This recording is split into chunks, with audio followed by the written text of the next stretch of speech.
Let's speak to Peter Mathews, a professor of political science at Cyprus College, and joining us now from Los Angeles.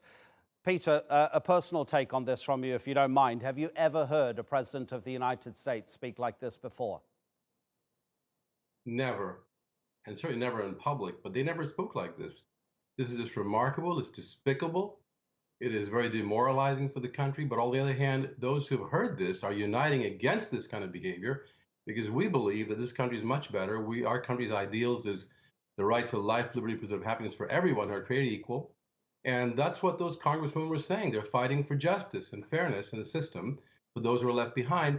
And here's the president angry because they're criticizing the system and showing how it should be improved. That's the most un-American thing someone could say, actually, to say that we should not make America better because we should just shut our mouths only because we didn't, we belong to some group, which is considered to be a minority group, which to me has nothing to do with it. It has to do with economics.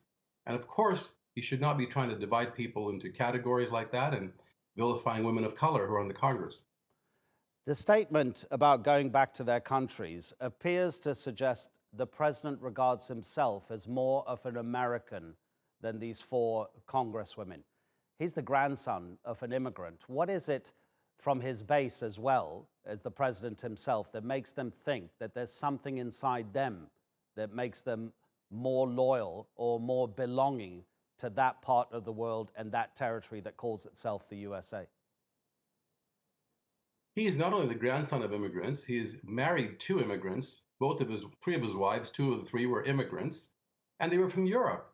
Don't forget the statement that he made about 6 months ago, and Senator Dick Durbin attested to it, and there was this documentation that he said, why are these people, meaning immigrants, why are they coming from, I want to say the word, I'm not sure I'll get censored, but shithole countries such as Africa and Haiti and El Salvador? We want immigrants from Norway. Now, what does that tell you? That he wants European immigrants with white skin. This is absolutely wrong. It should never be uttered by anyone, especially the President of the United States. It's absolutely wrong. He should be called on it. And Speaker Pelosi is going to call him on it with that censure, that resolution coming up probably tomorrow. So, Peter, now the most important thing is, look, people understand that the president speaks in a certain way. They understand that he has certain opinions, that he in public expresses himself in a manner that other more diplomatic leaders simply will not risk. But the question now becomes what this language does to American society, what it does to American politics. This is really, really important.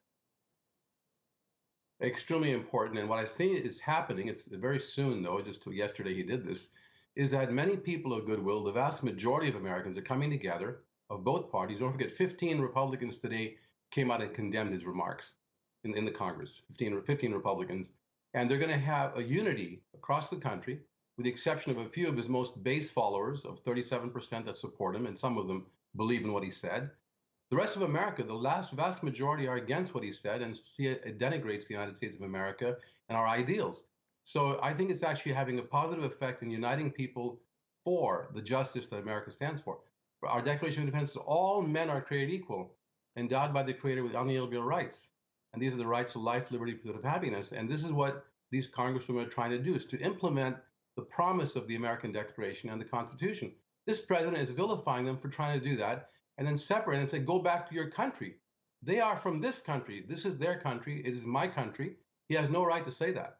And I think it's having a positive effect on the majority of American people, with a few negative effects from those who support his statements.